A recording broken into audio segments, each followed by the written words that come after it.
ಜೈಲಿನಲ್ಲಿ video ಕಾಲ್ನಲ್ಲಿ hi ಚಿನ್ನ ಅಂದಿದ್ದ ದರ್ಶನ್ ಈಗಾಗಲೇ ಅದಕ್ಕೆ ಪ್ರತಿಯಾಗಿ ಬಳ್ಳಾರಿ ಜೈಲಿಗೆ ಶಿಫ್ಟ್ ಆಗಿದ್ದಾರೆ. ಆದರೆ ವಿಡಿಯೋ ಕಾಲ್ ಮಾಡಿದ್ದು ನಾನಲ್ಲ, ನಂದೇನೂ ತಪ್ಪಿಲ್ಲ ಅಂತ ದರ್ಶನ್ ಹೇಳ್ಕೊಂಡಿದ್ದ. ಈ ನಡುವೆ ವಿಡಿಯೋ ಕಾಲ್ ಮಾಡಿದ್ದ ಧರ್ಮನ ವಿಚಾರಣೆ ವೇಳೆ ಬೇರೆಯದ್ದೇ ಕಥೆಗಳು ಬಯಲಾಗಿದೆ. ದರ್ಶನ್ ಬರೋಬ್ಬರಿ 50ಕ್ಕೂ ಹೆಚ್ಚು ವಾಟ್ಸ್ಆಪ್ ಕಾಲ್ ಮಾಡಿದ್ದಾರೆ ಅಂತ ಆರೋಪಿ ಧರ್ಮ ಬಾಯ್ಬಿಟ್ಟಿದ್ದಾನೆ.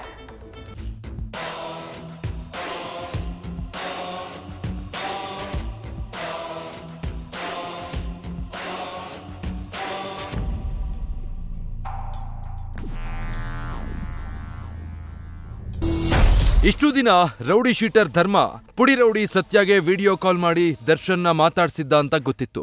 ಆದ್ರೆ ಪರಪ್ಪನ ಅಗ್ರಹಾರ ಜೈಲಲ್ಲಿ ನಡೆದಿರೋ ಅಸಲಿ ಕತೆ ಬೇರೆಯೇ ಇದೆ. ವಿಡಿಯೋ ಕಾಲ್ ತನಿಖೆ ಕೈಗೆತ್ತಿಕೊಂಡಿರುವ ಪೊಲೀಸರಿಗೆ ಧರ್ಮನಿಂದ ಬೇರೆಯದ್ದೇ ಕತೆ ಗೊತ್ತಾಗಿದೆ. ಜೈಲಿಂದ ಹೋಗಿದ್ದು ಒಂದಲ್ಲ, 50ಕ್ಕೂ ಹೆಚ್ಚು ವಾಟ್ಸ್ಆಪ್ ಕರೆ. ಕುಟುಂಬಸ್ಥರಿಗೆ, ನಿರ್ಮಾಪಕರಿಗೆ ಕರೆ ಮಾಡಿದ್ರಂತೆ ಎ ಟು ದರ್ಶನ್.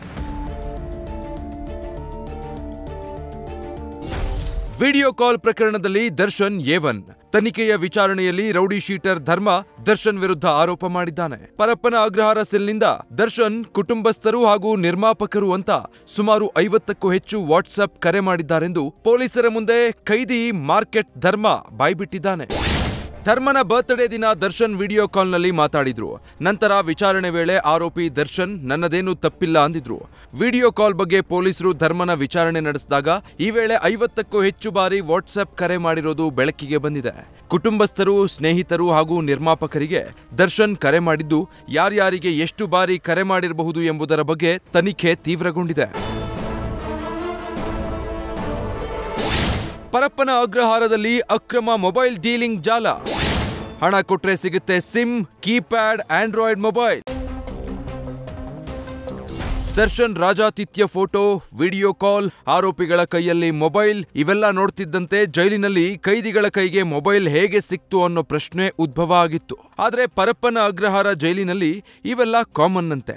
ಜೈಲಿನೊಳಗೆ ಶಿಕ್ಷೆಗೆ ಗುರಿಯಾಗಿರೋ ಅಪರಾಧಿಗಳಿಂದಲೇ ಸಿಮ್, ಮೊಬೈಲ್ ಮಾರಾಟವಾಗ್ತಿದೆ ಅನ್ನೋ ಮಾಹಿತಿ ಲಭ್ಯವಾಗಿದೆ. ರಾಜ್ಯದ ಜೈಲುಗಳ ಜಾಮರ್ ನಿರ್ವಹಣೆಗೆ ಸರ್ಕಾರದಿಂದ ಹಣ ಖರ್ಚು ಮಾಡಲಾಗುತ್ತೆ. ಪರಪ್ಪನ ಅಗ್ರಹಾರ ಜೈಲಿನ ಜಾಮರ್ ನಿರ್ವಹಣೆಗೆ 4.67 ಕೋಟಿ ಖರ್ಚಾಗುತ್ತೆ.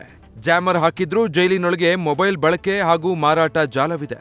ಪಾತಕಿಗಳು, ದಂಧೆಕೋರರು, ಸಜಾಬಂದಿಗಳ ಕೈಗೆ ಮೊಬೈಲ್ ಸಿಗ್ತಿವೆ. ಕೀಪ್ಯಾಡ್ ಮೊಬೈಲ್ಗಳು 25ರಿಂದ 30 ಸಾವಿರದವರೆಗೆ ಸೇಲ್ ಆಗ್ತಿವೆ. ಸಜಾ ಕೈದಿಗಳು 70 ಸಾವಿರಕ್ಕೆ ಆಂಡ್ರಾಯ್ಡ್ ಮೊಬೈಲ್ನ ಮಾರಾಟ ಮಾಡ್ತಾರೆ.